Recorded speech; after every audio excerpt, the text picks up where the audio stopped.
The Nameless Woman, Chapter 4, Meaning. Inky color bled from the dye in her hair into the cool water of the pail, and she watched it bloom silently from where she was seated over it. There had been no servants to bother her since a wide-eyed youth of about 12 brought her a dinner tray and bathing towels. But perhaps they wouldn't be a bother. At least they would be something to watch besides the liquid shadows of her dye polluting the translucent water a darker and darker shade each time she reapplied the dye. She hated dyeing her hair for this reason. The time it took. The boredom. This was not like stalking a mark, waiting on rooftops in the rain for hours, legs falling asleep beneath her as she crouched in a shadow, watching people scurry past beneath her. Here she was relatively safe and off the job for the night, left with the long process of stripping down her hair color layer by layer and repainting it a different shade.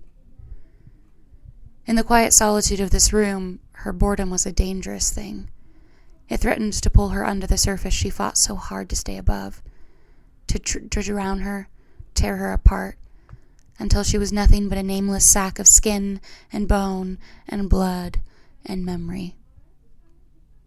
She had not heard the title Jack had named her by in several years, not in addressing her.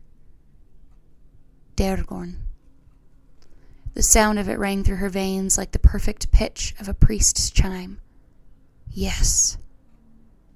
The sound of it made her stomach churn, and fragments of memory slithered across her mind. Shackles. His blood on her blade. The clean sound of a freshly broken bone. Her own reflection staring back as she realized what she lacked was a soul. She told herself she was not the Daergorn. Not anymore. But she was. Just for one more kill. Then she could shed this skin for another. She closed her eyes and plunged her head down into the bucket of dark water. Viciously, she scrubbed at her scalp before she stood, stooping over the bucket as a train of stained liquid tumbled back down. Wringing it tightly several times, she wrapped it in a towel and threw the dirty water into the gutter of the street below. The streets of the fourth tier were quiet at night. A pair of armed soldiers strolled the alley beneath her quietly, but no one else ventured out under the waning moon. The clamor and lantern light of the fifth tier could be sensed on the other side of the wall, but on this side, not a soul stirred outside their homes. The Tyrant line may have little interest in what passed in the fifth tier and out, but what happened in the fourth and in was an entirely different matter. These were some of the wealthiest people in the kingdom. They could not be left to govern themselves. She sat on the edge of her bed and brushed her newly black hair in even lines as it fell in wet strips down to her hips. Not waiting for it to dry, she braided it tightly into one long rope and fell into bed.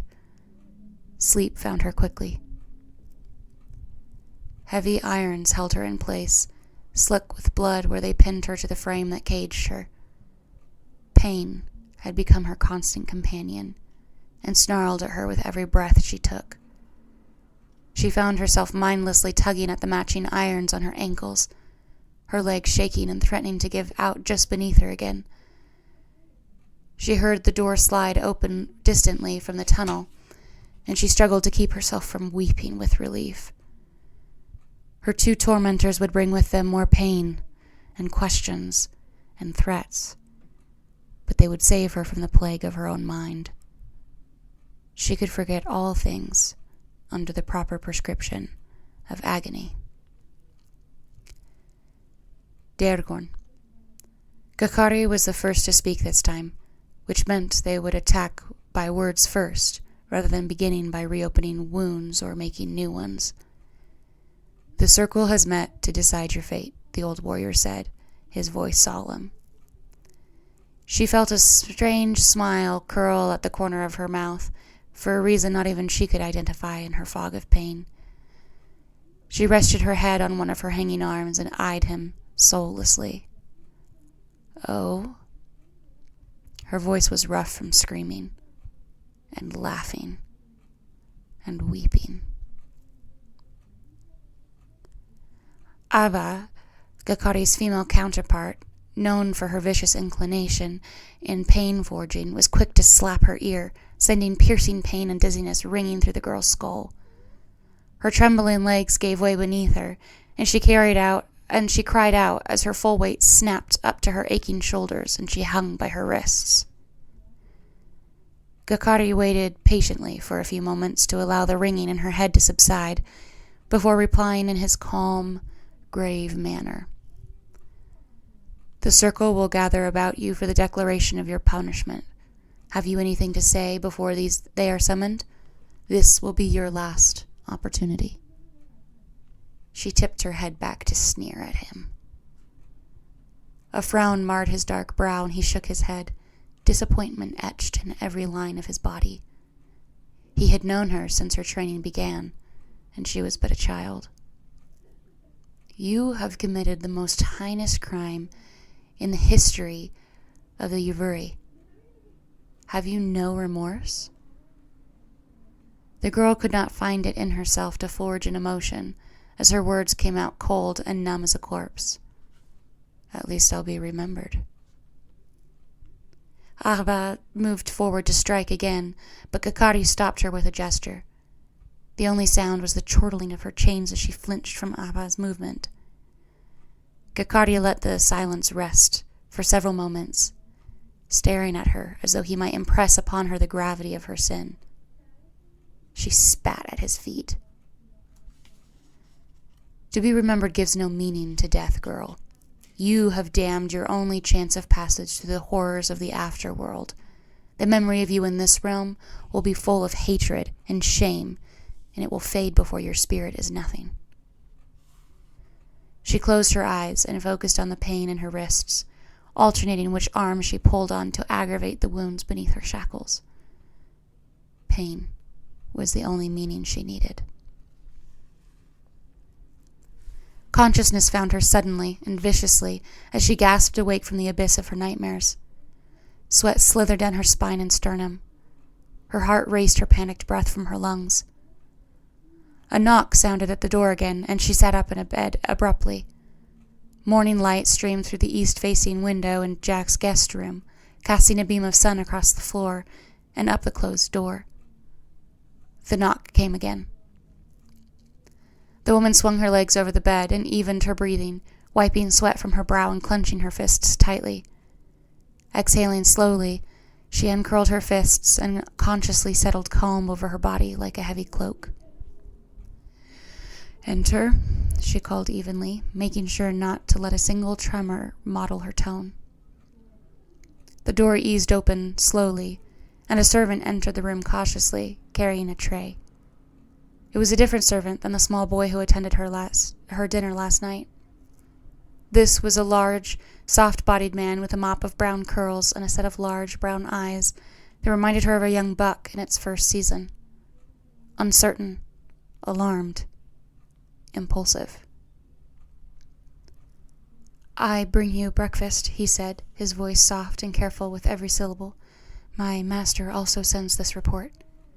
He gestured with his chin to the envelope that sat among the breakfast dishes. "Go on," she replied, gesturing to the small table by the window. He gave a shallow bow and moved over to begin setting her place. As he did so, the woman slipped into the bathhouse to change and wash her face. She glanced up at her reflection in the mirror and found her own soulless gaze eyeing her like a mark. To be remembered gives no meaning to death, girl. To be remembered gave no meaning to life either. As far as she could tell, nothing did. The servant had taken his station in the corner near the table to wait on her, and she gestured to the door. "I have no need of your service, thank you." The man hesitated, young buck eyes at once afraid and rash. The woman paused at her chair, eyeing the bold servant sharply. "Is there something else?" The man swallowed and bowed his head once in apology. She expected him to scuffle to the door, but he raised his head and met her gaze, terror and courage swimming across his eyes at once. "The report," the man said, voice trembling only a little. What is it for? She tilted her head to the side and considered him curiously. Did you read it? No, he stammered. Then red flushed up to his neck and cheeks. Well, I mean, only a little. I know it was wrong of me. I apologize, my lady. The woman raised a hand and arched a brow at him. You and I both know I'm not that. The man swallowed again and pushed forward as though afraid he was losing his nerve. I ask because Abel, I know him, the prophet. Do you? She coated her tone in a sardonic curiosity and sat down at her table. The man was positively beet red at this point and had broken into a light sweat, but he nodded once, swiped at his forehead, and cleared his throat uncomfortably as she took a bite of her egg. I do, and that is downstairs. I mean, I've heard that your business with him may bring him some harm, and I only approach to ask that you speak to him before you carry out your task. The woman took another bite and eyed him silently as he squirmed. You understand what my business is? She asked finally, cutting off another section of egg. I can't feign to know, he began. Do you? She demanded, tearing off a chunk of her bread and popping that in her mouth next. I suppose I do, yes. The man looked as cornered as she wanted him to feel. Do enlighten me, she sneered. I apologize. The servant began to stumble back over his courage. Tell me what it is you think that I do, the woman demanded, tearing off another chunk of bread. I'm curious what they say downstairs. Something flashed in those brown eyes, and the man stood a tad taller. I think that you are a mercenary, my lady, and the folk downstairs have done nothing to bring me to that conclusion. His loyalty was as pitiful as it was endearing. So, she dipped her piece of bread in the leftover yolk on her plate. You know me to be a mercenary, someone who makes their money on the spilling of blood, someone I'm sure you've gathered your master is at the very least wary of, and happy to serve despite his disinclination to do that for many, I'd imagine. And yet you disobey my direct orders and beg me not to harm this man. Why? I was only just leaving, my lady, he stammered. I apologize for taking up your time. He began to move toward the door, and she held up a scarf-flecked hand. No, it's too late for that, I'm afraid. We're having a conversation now, and I'm not finished with it. He shuffled back to his corner, looking like a caged animal, but standing straight anyway. What's your name? She asked, plucking an apple slice from her plate next. Jasper, my lady, he murmured, staring down at his boots now. If you do not stop calling me that, I may actually cut your throat, she snapped. He flinched, and she frowned. Why do you risk angering me, Jasper? What makes this Abel worth your fear? He's worth my life. The man's eyes flicked up briefly, not a hint of a lie in their dark depths, before anchoring back in his shoes again. She raised a brow. He had known there was a possibility she might simply slaughter him where he stood for daring to address her at all. He was under no illusion that his size and sex might give him an advantage over her training. He knew he might die, and yet still he took the risk. Impulsive and loyal. Tragically so. I will only ask one more time, Jasper, she said, her tone more impatient than she felt. Why? She watched as he closed his eyes and took a deep breath. Because he really is a prophet. The startled laugh that tore itself out of her chest was not manufactured in the slightest. This may come as a surprise to you, Jasper, she sneered, but I am not a believer in prophets or anything else. His eyes found hers again, and a slight frown wrinkled his forehead before he ducked his head again. Go on, she urged, plucking another apple slice casually. Tell me what you wanted to say just there. There's no going back now, man. You've already crossed the line. He'd crossed many. His cheeks bloomed a fresh shade of pink as he brought his eyes up to her again. She gestured for him to go, and slid another apple slice in her mouth. I beg your pardon, he said humbly, but your believing in them isn't what makes them real. Isn't it, though? She quirked another brow and ate another apple. If no one believed in him, he wouldn't be called a prophet. He'd be called a lunatic, and far fewer people would want him dead. No, Jasper shook his head earnestly. He's a prophet, whether anyone believes in him or not, because he speaks truth, and it comes to pass. She hummed disappointedly. She had hoped he might offer a more interesting rebuttal than that. And you expect me to spare him because you believe this so faithfully? The man blinked at her, ducked his head again. No. Of course I do not expect you to take the word of a servant. I only ask that you speak with him first, that he has a chance to prove himself to you. And if he were to prove himself to me, as you say, what would that change exactly? Everything, Jasper said firmly without raising his head. It would change everything. The woman stared at the stupid, faithful man silently for a few moments. She had already decided she would not kill him. He had done her no harm, and she felt his genuine faith ought to earn him something beyond the false promises of whatever religion he followed. She shook her head and tore off another chunk of bread, gazing out the window into the light of the already risen sun. There had been a time when she believed in something.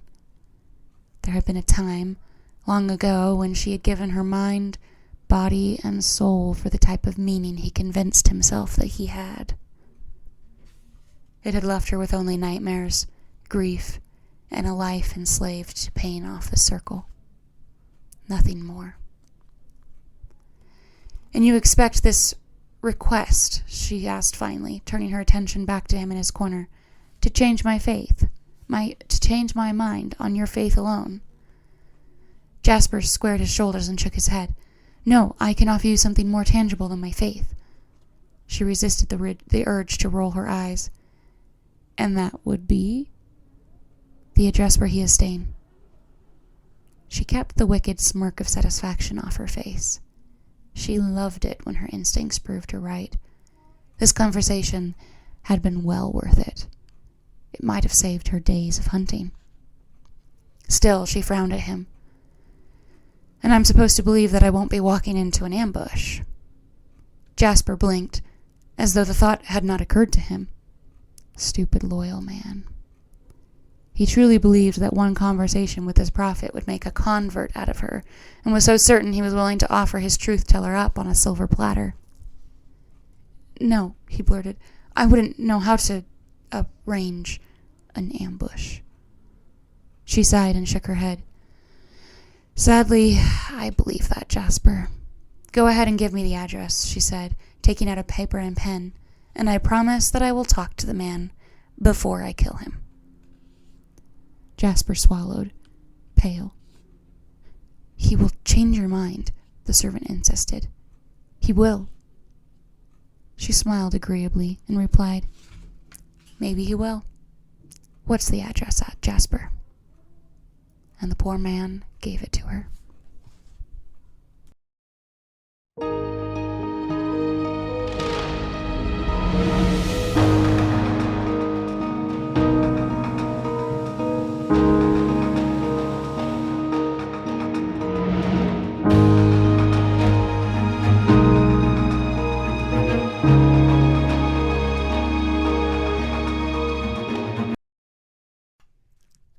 This is J.P. Vesna reading aloud from my debuting novel, The Nameless Woman, which is the first novella in a series called The Mancipitas Archives. I will be posting a new chapter bi-weekly until the complete novella is posted here on YouTube as a free audiobook. If you'd like to receive regular updates, be sure to hit that subscribe button and follow me on Instagram at The Mancipitas Archives, or check out my website at mancipitasarchives.com. And with that, I present to you The Nameless Woman.